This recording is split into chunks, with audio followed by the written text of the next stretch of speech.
Welcome to this deceleration event. I think Gib will talk a bit more about what deceleration means for us in a moment. But yeah, we're part of a team that runs, generally we've been planning to run this week an event in the Isle of Bute, and you can see a picture there of the beautiful Isle of Bute in Scotland. And a key part of, and we take people there, to slow down, but also for a purpose, not just to slow down. And Mars space, I'll introduce in a moment, the concept of space. We think that in a mad, rushed world, this need for space and time to breathe and to be is incredibly important. And the slide here explains that this word we use, ma, which is the Japanese word for space. But it's something more than that, because ma, just space could just be nothingness, could be a vacuum. Actually, we think there's something about bringing an intent into the space, and that's something we'll bring today. You may experience less deceleration today, more input, stimulation. There's something about the combination of space and having a new perspective. Next slide, please, Nick. Just briefly about myself in 20 seconds. I used to be a corporate lawyer until I got the message to slow down a bit. And I work more as what I call a barefoot lawyer these days, trying to combine spaciousness and a different perspective of seeing the world and approach to law. Today, what we're going to do, we've got an hour and a half. We'll finish around 2:30 UK time, so in about an hour and 25 minutes. We're going to have an intro from the team, from Gib, and Gib will introduce the cast of characters involved in Craigberoch. And then we're going to have breakout sessions. And as I said, with this theme of seeing the world from a different perspective, I think is what probably unites them. So briefly, the agenda, we'll introduce the cast, we'll break you up into 4 different rooms. There's about 167 people on the call, so that will be roughly 40 in each session. Return to the main room for a bit of feedback, check in, another breakout session with somebody else. We'll have a look at a bit of story, a different narrative around COVID, thinking, is there a different way of seeing this? Bit of music, bit of peace, and then a close at 2:30 UK time. So with that, I'll pass you over to Gib. My name is Gib Bullock. I guess one of the instigators behind what is a crazy idea called the Craigberoch Business Decelerator. It's an idea that I've been talking about for a couple of years now, and I have to say the irony is not lost on me or any of us involved in this initiative, that the world, everyone, the corporate world, the political world, everyone is decelerating at the moment. And whilst that will be a terrifying thing for many people, and I know there's a lot of anxiety around, and I wouldn't want to dismiss that, we're also seeing, I think, a glimpse of what things could be like when we press the pause button, when things just slow down. And that's my hope in this session, that we do get the chance to slow down a little bit and just breathe and reconnect ourselves and breathe this better air that doesn't have the planes flying through it or the cars. There's no noise where I am at the moment. There would normally be a lot of noise outside. I'm coming to you from Geneva in Switzerland. And the idea, I'll talk a little bit more about this in a second, but the idea is really about how do we then not just slow down, but then use slowness as a means to actually accelerate change. The word in Latin that my mother, who was an English teacher, used to talk to me about, 2 words, festina lenti. Festina lenti. Hasten slowly is this concept. And that's really what we're about, is hastening slowly here. And before I talk to you and give you a little bit more on the vision and what we're trying to do, we do want this to be interactive. And so, Patrick, I think we're going to do a little bit of an introduction. One of the rules we have when we run events is that we're not talking about people saying, here's what I've achieved, here's what my job title is, here's how many people I manage. It's all about the who. So Patrick, will we do an exercise and get people involved? Yeah, so what we're going to do next is split you up into smaller groups and just do a brief check-in. And the questions are, and this feels very important, and it's not about saying, well, I'm this person with this big job title, I've done all these amazing things. It's about showing up as who you are. So there'll be a couple of things we'll ask you to share. One is your name. If you can, I know many people have got their videos off. It's really nice to get that human interaction with faces. So if you can just click the button at the bottom left and show video. Name and what attracted you to the session. And you're going to have about just 5 minutes for this. And I think the groups are going to be, what, 3 or 4, is it, Gib? 3 people. Three people in each. So you'll have sort of a minute and a half to share. And again, emphasis on the who. Who are you? What are your passions? What brings you alive more than, and what particularly brought you to this session rather than what your history might be or your great achievements? So over to Nick and we'll be split up, and you'll join us back in this big group again in about 5 minutes. Just about back. We're all back. So welcome, folks. I hope that was refreshingly different for just, I know you didn't have long, but just finding out the different people from different countries that are there and just talking about who you are. The next on the agenda, I'll keep this very brief just so that we need to make up a little bit of time, but I did think it was worth sharing a bit of context on the vision for this story.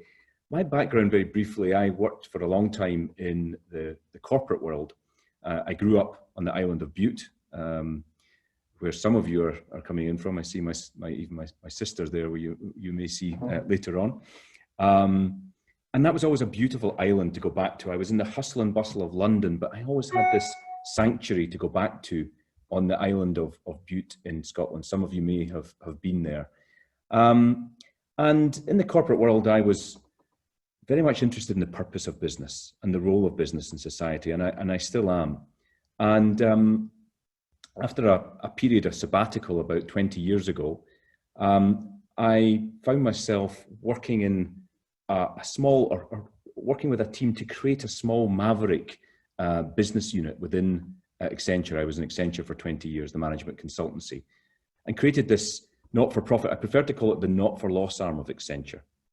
And it was a crazy business unit that was asking people to half their salaries and asking charities to work with Accenture but actually pay a small amount of normal fees, and asking the company to work on a non-profit basis. People said, you're crazy with this idea, but against the odds it seemed to work. And we grew this little maverick business over many, many years. And we got awards for CSR and we got promotions, and it was all going super well. And I was working harder and faster and loving my job, and it was all seeming great. I had this drug called purpose.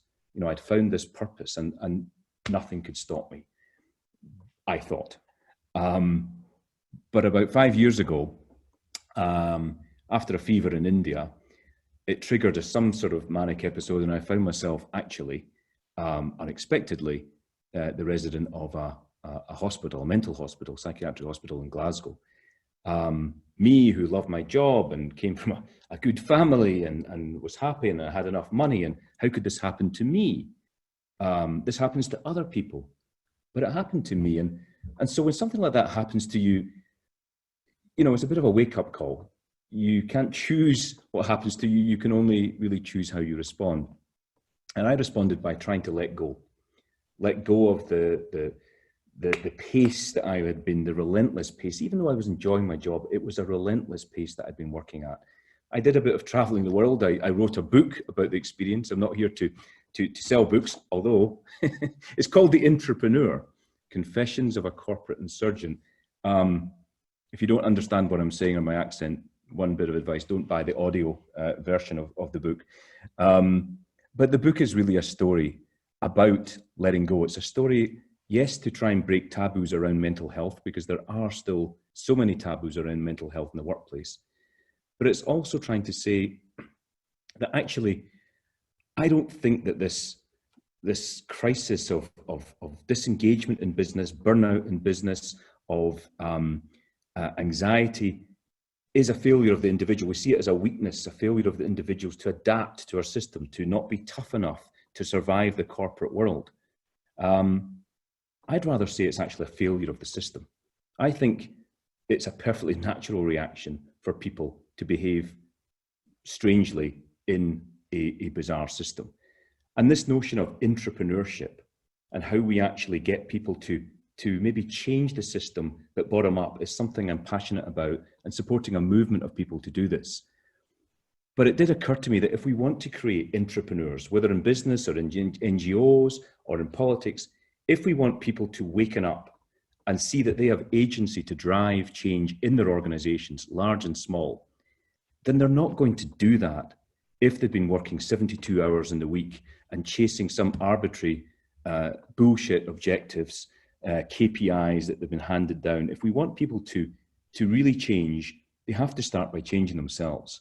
And that starts by slowing down and thinking about who you are and connecting to yourself, as Patrick shared at the beginning of this chat. And not just the slowing down, but how do we stimulate people to think differently? And after a few years of trying out new things and getting out my comfort zone and letting go of the corporate world, I came across a lot of unusual characters, interesting people who shared this point of view. And I'm going to introduce some of them to you now. I don't know whether we can get the slides up, but you've had the bios of people. So I'll just get them to sort of wave and say a quick hello. But I've got Alexander, who is an extreme artist. Alexander was in the business world, and now he paints up mountains like Mont Blanc in the snow and the wind and does creative things. Alex, are you there? Can you say a quick hello? Oh, you're on mute, but never mind. Okay. Oh, I've been unmuted. So, hi. Yeah, that's exactly what I do. And what that has taught me, painting extreme locations all over the world, is how to go through transitions. Those transitions are actually related to the environment. And we're going through perhaps the biggest transition that any of us seen in our lifetime, perhaps for a few. I'm back on mute. I'm unmuted. Okay. So this transition that we're going through globally is an enormous possibility for us. And actually the first start of it is deceleration. So we slow down, we listen, and then we see what really wants to emerge. And that's been my experience of painting in extreme locations. And I guess at some level, all of us are going through the greatest extreme we've experienced in our lives.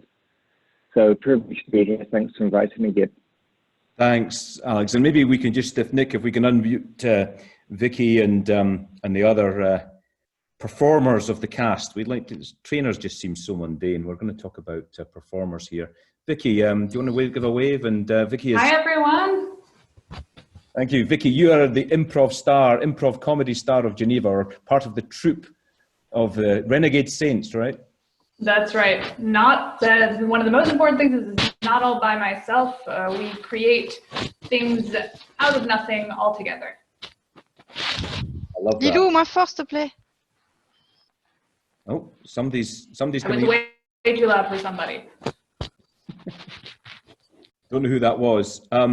So I'm just going to keep on going, because in improv you let go and you just keep going. And Peter Koenig is, we call him the nickname of the guru. Peter specialized in money work and our relationship with money and how it kind of the mental traps that we have around money. Peter, do you want to say a quick hello? Well, yes, hello everybody, and thank you for naming me guru.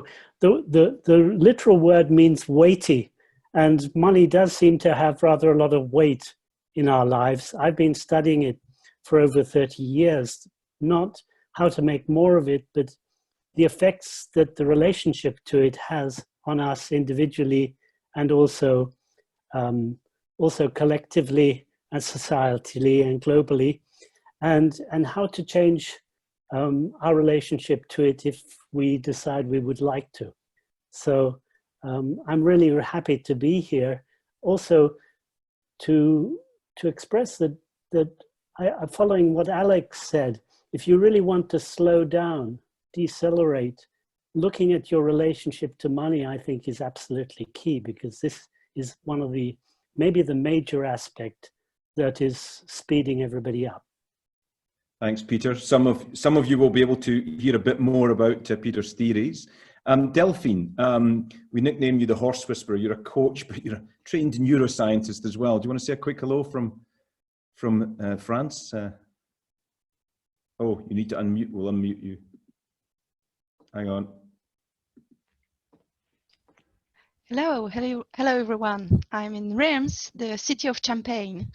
Yes, I'm a neuroscientist, and I believe that we are creative beings. We create our reality, and in order to create a wonderful reality, we need to be in a generative state. And for that, we need to slow down, to breathe, to connect to lots of information, and that's why I'm here, and happy to be with you. And last but not least of the Avengers at the moment, David Pearl. We call you the maestro. David was schooled by Placido Domingo in opera, and I think you worked with Stanley Kubrick, David, on script writing when you were a young man, now slightly in more mature years. Do you want to say a quick hello? But still looking young, still looking young.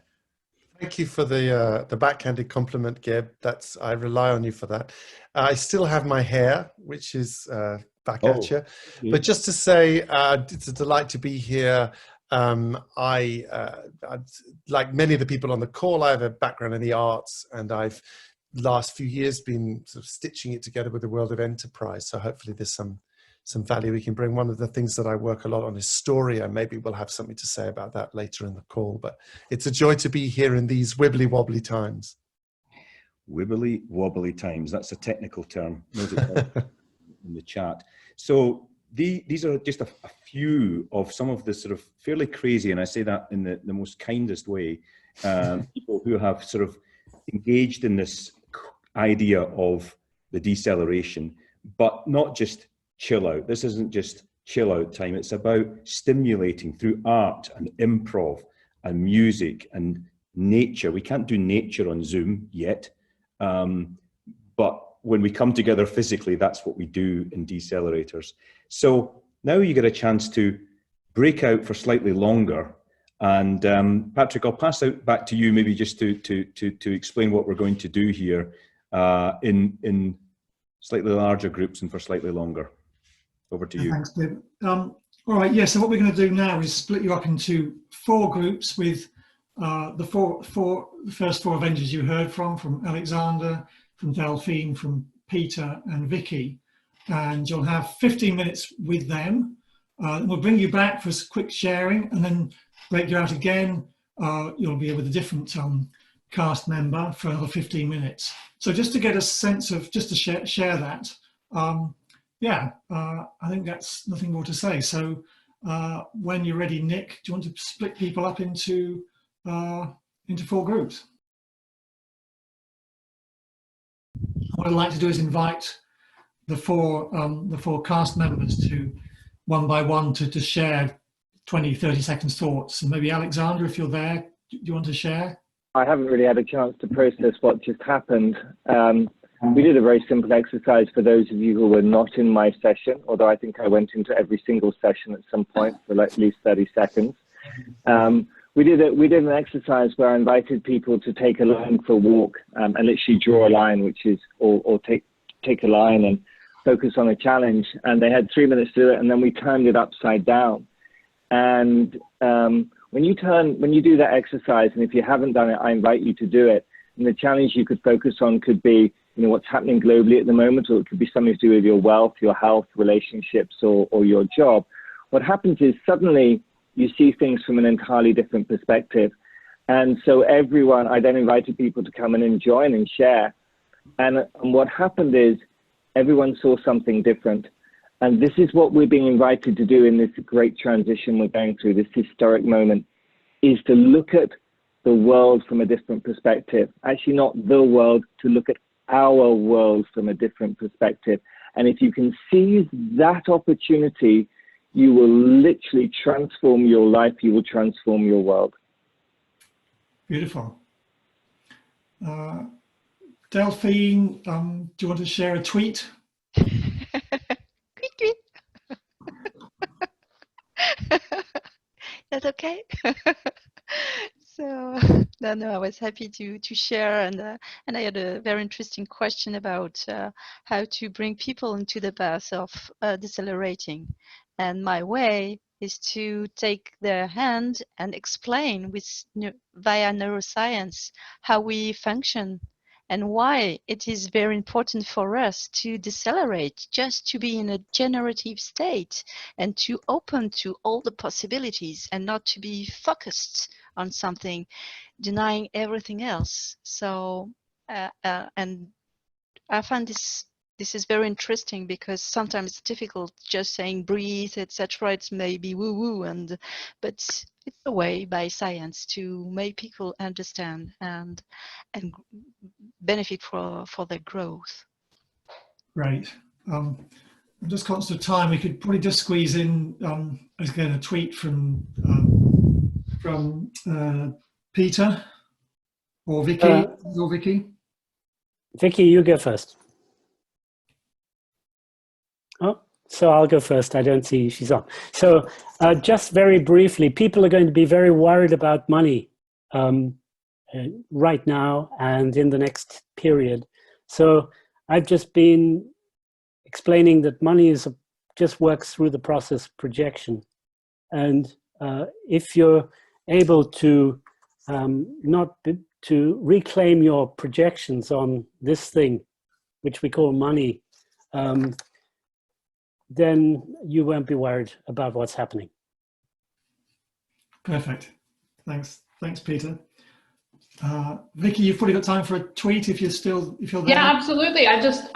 We just use this time to connect with everyone. So instead of speaking, I'd like to invite everyone to just start moving in your square, and then find someone that you like the way that they're moving, and just do exactly what they're doing. You choose who you focus on, and you have a moment of private connection with that person without them even knowing. Magic. Beautiful. Back to you, Patrick. Thanks very much, Vicky. All right, well, very quickly handing over to David. You've got about 9 minutes, I make it, David, so off you go.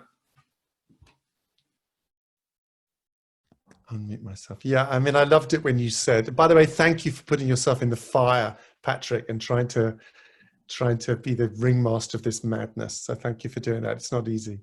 And as you said, I loved it when you said, we haven't got time, so I'll slow down. So maybe I'll try and take 5 minutes of the Earth time. And it was just this, I think the idea was to look just for a moment at story, why it might be exceptionally important now. And I had a few thoughts I had about that. And just really just to remind you of stuff you already know, and then maybe end with some tips, things you might want to try. But I think to think about story, often in our normal daily life, story is it's almost a commercial thing, and it's a way of communicating. But obviously going back, story is an evolutionary tool for us as humans. It's a way that we've found to explain the unexplainable to ourselves. You know, we might have been huddling on a prehistoric plane and there's lightning, and we've had to come up with a way of explaining what we couldn't otherwise explain. So I think it usually takes it's a backseat to planning in our go-ahead world, because we've got plans. And I just wanted to consider that we need them both, but plans have sort of been slammed a little bit at the moment, and so we might have to develop our story making capacity, which is not just a way of describing what's happening, but creating what's going to happen. I'll say that again. It's not just a way of describing what's happening, but a way of creating what's going to happen. And I think that's our job. We've got time to do that, but I think we've also got responsibility, because if we don't, then as things go back to quotes normal, then the people who had the previous story will try and bring the other story back. And in a way, it's a little bit like, it's time for a new story, and we need to do that individually and collectively. Otherwise, the old story returns. And that's been serving us, you know, in a patchy way. The difference between a plan and a story, a way of pictorializing that, and we've just been with Alex taking lines for a walk, but it's almost like, you know, where a plan is a straight line between 2 points, it's the straightest distance. Stories often look a bit more like that. Yeah, they're kind of, woo, up-down equality. And I think that the thing to think about is if you're going to be thinking about authoring the future, which I think it's incumbent on us all to do, to author, take a blank sheet and go, what's the future going to be about? Expect it to be wibbly wobbly, as I said before, that it's got an up-down equality. Part of your brain likes it, part of your brain doesn't like it, but the planner in you tells you what you should do. The story says what you could do. So I think maybe it's about building that. When you start doing that, just think about the reason the line goes up and down, and it sort of doesn't follow it has a meandering course. One thing to think about as a story writer is that when the line goes down, a low point, and you could say we're at one now, why does it change direction? In your own life, when your line's gone down, why did it go up? And if you think about it, usually the turning point has got to do with learning something. Usually the hero, and that's you, us, learn something. Because the reason the line goes down is there's us going along and we're trying stuff to sort out the problem, and we run out of ideas. We run out of repertoire, and that's what's just happened. It's like, and you know, for a CFO or an engineer or whatever, I mean, that's like a disaster. For a story writer, it's like gold dust. It's like, that's exactly what we need, because we get to the point where nothing we're doing is working. So we have to come up with new stuff. So in terms of your own life, you might be thinking, but, you know, think of it as an author. You go, this is great. This is great. I don't know what to do next. And the word crisis, remember, comes from the word krianon in Greek, which means to decide. So really what happens, you learn something and then you choose something. So really, that's what drives stories, not facts, but choices. We love to watch people make choices. And essentially, this is a choice point for the globe, and there's never been a greater one. Never been, never, probably never. Because we're leveled, and I mean, in story terms, this is like nirvana. And for us, it's not. It's difficult. But the story maker in us goes, ha, ha, ha, this is amazing. Couldn't be better. And what I would, just to suggest a few things you might want to try and do, and then I'll pass it back to Patrick, is you might want to do one of these little lines for yourself, to put your past, present, and future life, mark with an X where you are on it. I noticed that I put an X about here, but I didn't finish the line because I have no plans to die soon. But that's just a construct. It's just a construct. And a very good construct to keep in your mind is, I've survived this. You know, there's been a whole drama in our country about leave and remain. Well, in terms of the earth, I decided I'm definitely a remainer. You got to, but also bear in mind, there's a lot of news out there. Was just mentioned in Alex's session, you know, and the news has got other stories. There's an awful pull towards getting ill if you listen to the stories. So be very sparing with the stories you let other people tell you, and what you treat is true. The second thing briefly is just, if you're feeling lost, hooray. Because a part of your brain's going, oh, I should really sort this out, and we should have a webinar, and we'll sort of, and that's all good. But it's also good to allow yourself to feel lost and let something else come up inside you, because as discomforting it is also the truth, by the way. And everything great in our lives always happened when we meandered. It's a longer story about it. I've written a book about that just now called Wonderful, but it's really about hugging the lostness to yourself and allowing something to reveal, allowing yourself to learn. So be gentle with yourself if you're feeling lost. It's exactly how you should feel. And if you want to do something because you feel you ought to, there's a great exercise that's fun, and it's an authorship exercise, and we call it the bestseller year. And basically what you have to do, it's very simple, is don't have to do anything, but is in an idle moment, and we all have them, think about the 12 months from now, forget what the economist or the FT is saying, because actually what's going to happen is going to be the sum total of what we decide, not what you know, politicos decide. And think to yourself, what is the title of my year ahead? Give yourself a title, a best-selling title. And then underneath that, decide what genre, what type of book it is, like on Netflix. Is it going to be a drama? Is it an action movie? Is it going to be a self-help book? You know, choose the style of the next 12 months, because that's your God-given right. She gave it to you. And the final thing is just a sentence, one sentence description. I'll give an example of mine. So I quickly did this, and I called it emergence, because it's an emergency, right? So I thought emergence. And the type of book it is, it's a romantic thriller. Why not? That seems to be so like a film like Night and Day is, you know, those who know such great work from Tom Cruise and Cameron Diaz, you know, that kind of stuff. That's what I want. And the line is, he didn't know what he was training for until, because I don't know about you guys, but I've often felt like all the work we do with businesses and organizations, it's like, yeah, it's great, but is it, maybe it's for something else. Maybe it's for some, and I feel like, oh, maybe it was for this. So that would be my bestseller year. And have fun with it, but recognize that when you do it, you're talking gently to your unconscious mind and setting a bit of a direction. And your unconscious mind likes that. And frankly, we need to, and we take your time, but it's very good that we emerge from this with our own sense of purpose, sense of having been nudged by life as we got lost at this point. But let life nudge you and reveal your nature to yourself. That's really what story is about. It's going to reveal your nature. And then let's make the next chapter, when the page turns, unprecedented. And let's author the future together. Fantastic, David. And now for some Ma time. So just invite you to sit back, mute your phones and breathe. You're now going to hear some tranquil live music with viola and piano from Gibbs' sister Louisa and her son Gordon. And they play in the Conservatoire in Glasgow. And who can guess the film this music's from?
Thank you so much. I'm a little biased. I thought that was great. Sister kind of squirming when you said the Conservatoire. It's actually Gordon is studying at the Conservatoire and is in the Scottish National Youth Orchestra. I'm a very proud uncle. My sister should have been when she was younger. She's a teacher, but thank you both so much for that. Thank you all for joining. I hope that was a slightly different thing from all these various webinars and conference calls and things that you're going on. And I really hope that in this deceleration that you all do have a chance just to breathe and slow down and reflect as we think about what's important in our lives and and what we want to be, what's our story, as David says, in the years ahead. If you liked this, then we are planning to do something virtual later in April. We had a few physical things on the island of Bute planned, and there's a video that you can look at on the website where you'll see some of these characters doing crazy things on this island in nature, which we miss so much at the moment. But actually, we can take some of the essence of that and bring it online. And this isn't going to be a crammed 3-day thing. It's going to be very spaced out. Lots of this intentional space interspersed with little pockets of thought-provoking content. So please join us at that. And I hope you found this interesting and fun. Thank you all again. I think we draw it to a close. Believe it or not, even after all the technical chaos, we will be slicker as we learn this stuff, but we're finishing up even 1 minute ahead of time. So there you go. Patrick, thanks for ably doing this. Nick on the back office, and to all of you for joining. Thank you, and be safe.